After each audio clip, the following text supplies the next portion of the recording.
नमस्कार, 30 अगस्त की शाम आप हैं मेरे साथ ZTV रेडियो न्यूज पर, जहां देश विदेश की खबरें लेकर के आती हूं मैं रश्मि की बिष्ट।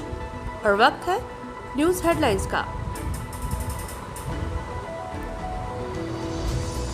सरकार ने अनलॉक 4 के दिशा निर्देश जारी किए। मेट्रो रेल सेवा 7 सितंबर से शुरू होगी। विद्यालय और महाविद्यालय 30 सितंबर तक बंद रहेंगे। स्वास्थ्य मंत्री डॉक्टर हर्षवर्धन ने कहा, भारत कोविड महामारी से सबसे कम मृत्यु दर वाले देशों में। ओडिशा सरकार ने संयुक्त प्रवेश परीक्षा जेईई, राष्ट्रीय पात्रता एवं प्रवेश परीक्षा नीट के सुचारू संचालन के लिए 7 शहरों से पूर्णबंदी हटाई।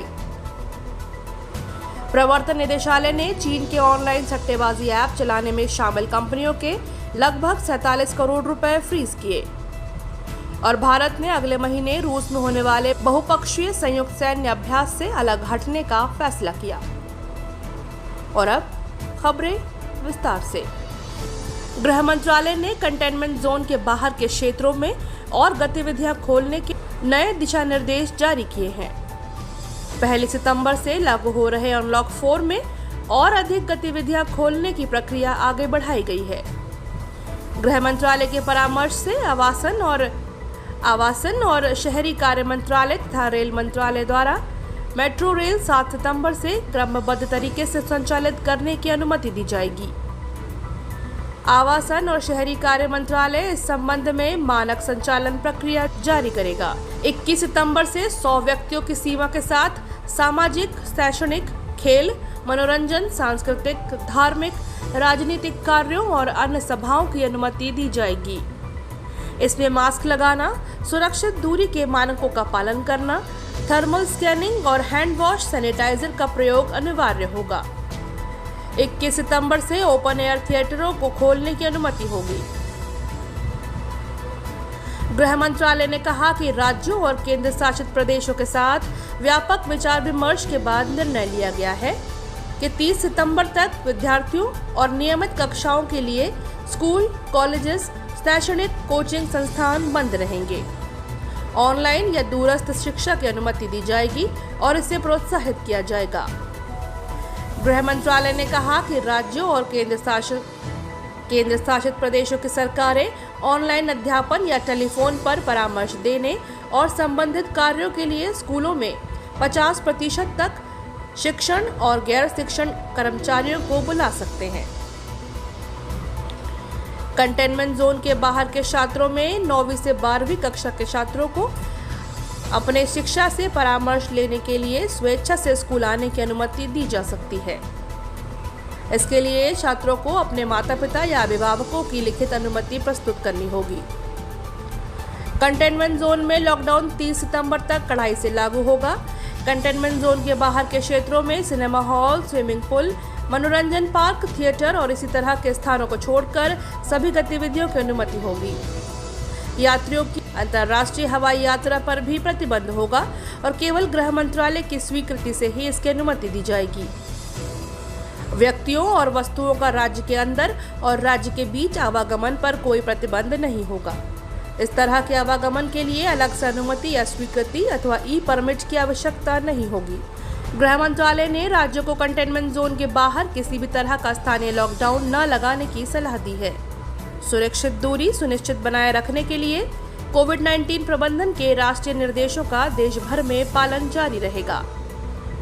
दुकानों पर ग्राहकों के बीच पर्याप्त दूरी बनाए रखना आवश्यक होगा।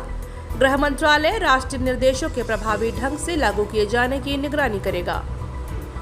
दुर्बल और 65 वर्ष से अधिक आयु वाले, लंबी बीमारियों से ग्रसित व्यक्तियों तथा गर्भवती महिलाओं और 10 वर्ष से कम उम्र के बच्चों को घर पर रहने की सलाह दी गई है। उनसे कहा गया है कि स्वास्थ्य संबंधी तथा अत्यंत आवश्यक कार्य होने पर ही घर से बाहर जाएं।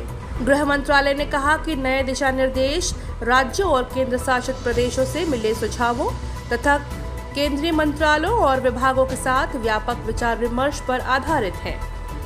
ओडिशा सरकार ने राज्य में संयुक्त प्रवेश परीक्षा जेईई और राष्ट्रीय पात्रता एवं प्रवेश परीक्षा नीट के सुचारू संचालन के लिए 14 सितंबर तक 12 दिनों के लिए 2 चरणों में लॉकडाउन हटाने का निर्णय लिया है। राज्य सरकार ने कहा कि पिछले चरण में आज से 7 सितंबर तक, दूसरे चरण में 12 से 14 सितंबर तक कोई लॉकडाउन नहीं रहेगा। जेईई और नीट की परीक्षाओं में भाग लेने वाले आवेदकों, उनके अभिभावकों और परीक्षा से जुड़े कर्मचारियों की मुक्त आवाजाही सुनिश्चित करने के लिए यह निर्णय लिया गया है। हालांकि इस दौरान कोविड-19 से संबंधित सभी निर्देशों का कड़ाई से पालन करना होगा।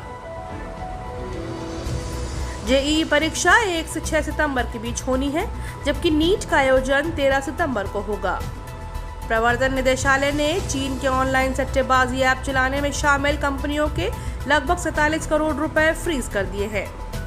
निदेशालय ने शुक्रवार को अवैध सट्टेबाजी से जुड़े एक मामले में धन शोधन रोकथाम अधिनियम के प्रावधानों के तहत दिल्ली, गुरुग्राम, मुंबई और पुणे में 15 स्थानों पर तलाशी ली।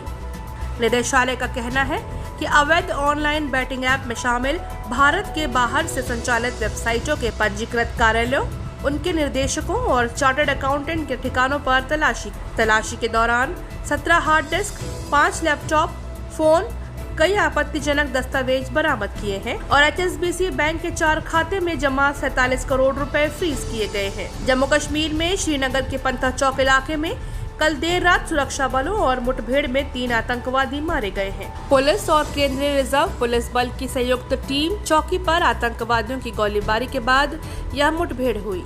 मुठभेड़ में जम्मू कश्मीर पुलिस का एक सहायक उप निरीक्षक शहीद हो गया। मारे गए आतंकवादियों की पहचान की जा रही है।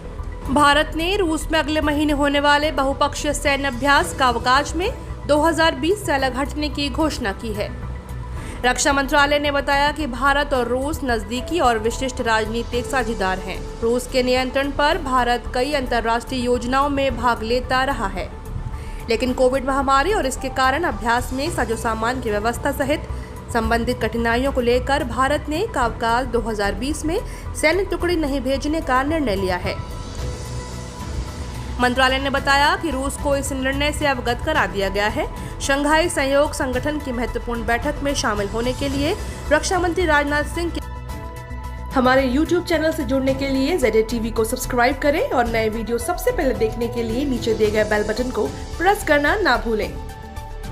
आज का न्यूज सेगमेंट आपको कैसा लगा हमें कमेंट सेक्शन में जरूर बताएं, साथ ही इसे शेयर भी करें। और अभी दीजिए मुझे इजाजत, कल होंगे रूबरू इसी समय पे आप सभी के साथ। बाकी और खबरों से जुड़ने के लिए लॉगिन करें हमारी वेबसाइट www.zatvnews.com। नमस्कार।